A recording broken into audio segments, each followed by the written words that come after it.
Approximately 99.9% of the people watching this video have already or will fill out a job or college application. There's no question about that. Question is, when those applications ask you, what is your racial background? What will be your answer, and how accurately correct is that answer? New videos every Thursday all the way from New York City at 10 p.m. to the UK at 3 a.m. Please stand by.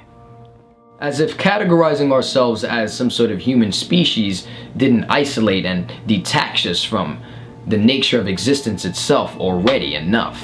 What is race really? Just another label to fuel the human obsession with order and organization through categorizing. We label food by the culture it comes from, the calories it has, whether it's spicy, whether it's mild, whether it's a protein, a carbohydrate. We label animals by their species, by their breeds. We label movies and music by their genre. And we label people by their health, their age, their gender, their color. Humans are very visual creatures that rely heavily on their sense of sight. So I think it's safe to say that most of our judgments come from our sight and how we view the appearance of anything. So I think when it comes to labeling, race is something that's highly important in order to get the concept of the illusion of labels, and how labels and words are just that. They have no value, they have no meaning, they have no worth until you grant it that worth and that value. We go around labeling different things as if we would go insane if everything didn't have some sort of name attached to it. This camera is a camera, so I know what it is. Everything that looks different from me will make me go insane. It'll be too strange for me, so I have to attach something to it to identify it, to familiarize myself with it. I see someone that's a little darker than me, so I'll say, you know, he's dark-skinned. So I'll see someone else that looks like him, and I can say, well, he's dark-skinned, so I know him. I have some sort of trust in what I'm seeing right now. I somehow feel a little more comfortable because I know something about him, and that's that he's dark-skinned. But really, is that some sort of wisdom? Is that some sort of truth? Is that some sort of knowledge for me to know a label that I've created myself? A sort of standard that I've created myself, not something absolute, but just a standard that I made. I get some sort of false sense of security in my intellectual capability when I can register things through labels and through names. If I see something strange, I can call it strange because that word makes me feel good that I have some knowledge about that, enough to call it something. You get me? So what are you saying, Jeffrey? You're just kind of saying a lot of whole different mumbo jumbo. Okay, let's get down to it. Let's get down to the literal stuff here. Let's not get too deep yet. We'll be right back with the privileges of labeling yourself, brought to you by TheAlmonteFilms. Guys, if you like what you see, you can actually pick one up at jeffreyalmonte.spreadshirt.com. You'll not only be getting a quality American Apparel shirt for a nice price, but you'll be supporting my quest in getting new camera equipment, because this is all borrowed equipment thanks to Emmanuel Matos. I'm also giving away 3 free t-shirts from my shop. If you want to find out how to get these free t-shirts, just look in the link down below in the description. Thank you. TheAlmonteFilms brings you back to your scheduled talk show.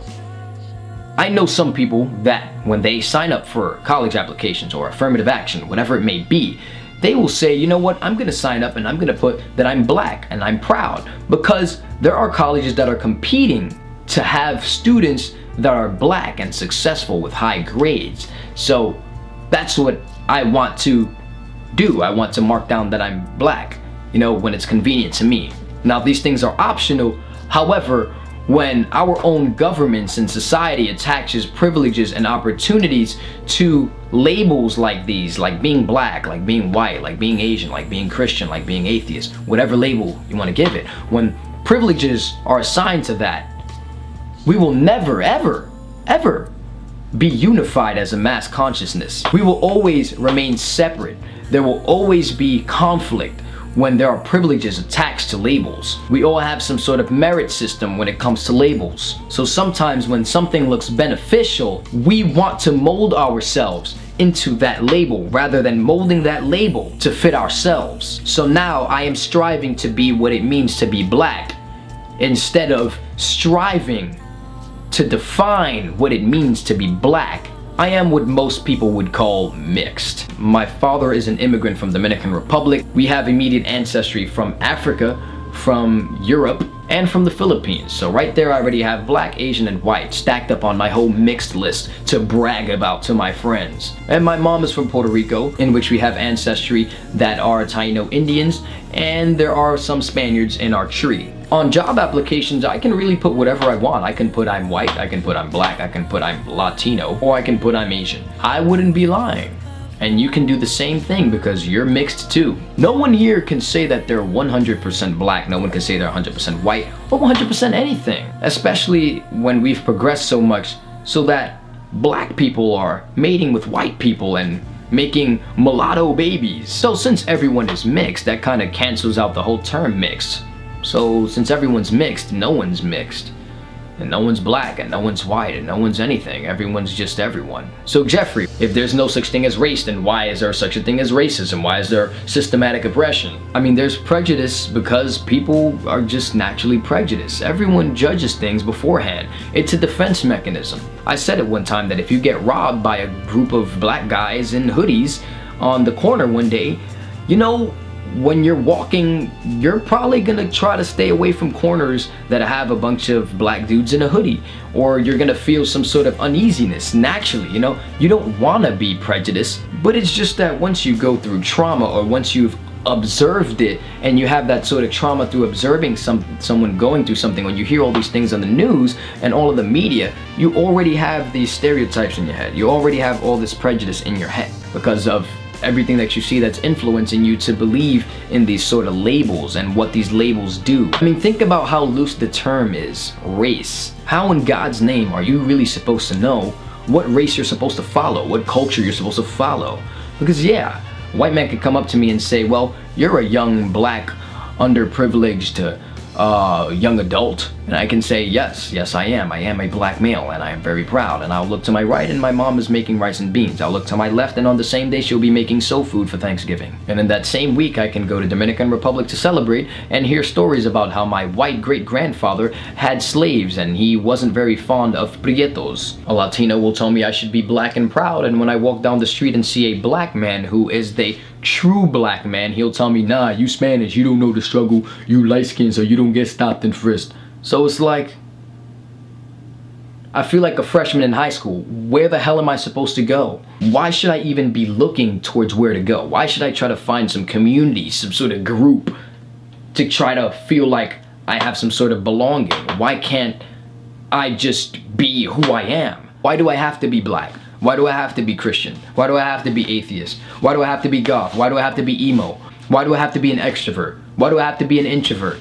Why do I have to be anything? It would be cool if everyone could be themselves. But being yourself is just so discouraged for the simple fact that there are so many privileges, so many opportunities. It is so much easier to attach yourself to labels. It is so much easier to just mold yourself and say, you know what, I'm gonna just act like a black person would act and fit into this community. I'm gonna act the way a white person would act. I'm gonna hang out with some middle class folk and, you know, maybe find some sort of belonging. Hang out with maybe some poor people because that's where I belong. And it's gonna be easier for me to feel some sort of belonging, to feel like I'm gonna have some privilege. There are some opportunities that come with some of these labels, you know? I'm gonna put down that I'm Native American because I just might get a pity party in order to get into that new college I've been wanting to get into. I'm gonna say I'm Native American just to have something to brag about of being some of the first people and brag about how Columbus stole my land, even though it was not really my land, but it was my ancestors' land. I'm gonna be black so I can feel like the world owes me something because of everything that I go through. Matter of fact, I'll just be white so I can feel privileged, like I have some sort of power, like I have some sort of chance to make it in this country. I can fit any of those stereotypes that I want to. I can do anything that I want. Wow, so much power. So much power. Everyone has that power. Race is something very stupid. It doesn't even exist. It's just something we give value to. It's a label that we made. It's crazy how the things that we grant power to actually wind up hindering us. It winds up hindering our freedom. Not freedom like chains or you know, going outside. I mean freedom like freedom up here. The mental freedom. It's hard for people to think freely when there's a whole path paved for them when they wake up out of their mother's womb and see a black family. And society tells them, you're in a black family, so We already have this whole path paved for you. This is what you gotta follow right here. Boom. Order is such a beautiful, disgusting thing. It can be evolutionary or de-evolutionary. It all depends on your perspective. We can use it to feel this sort of false sense of civilization and security. It has let us progress so much in civilization and figuring a lot of things out, but the thing is that we've relied so heavily on order that it has restricted our freedom. It has made us so arrogant that things like racism have evolved into our minds.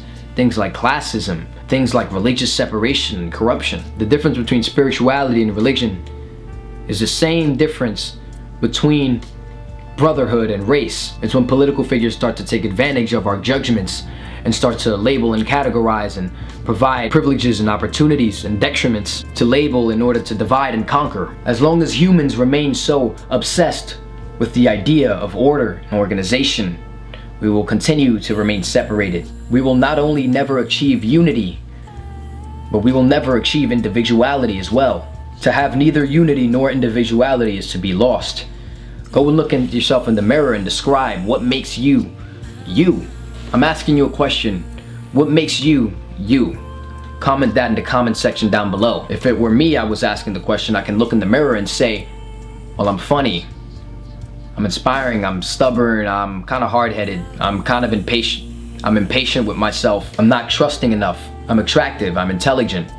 And these are all things that other people have told me. That's what makes me, me. I'm Jeffrey Almonte. But for all of you people that were commenting, that was just a trick question. Nothing makes me who I am. I make everything.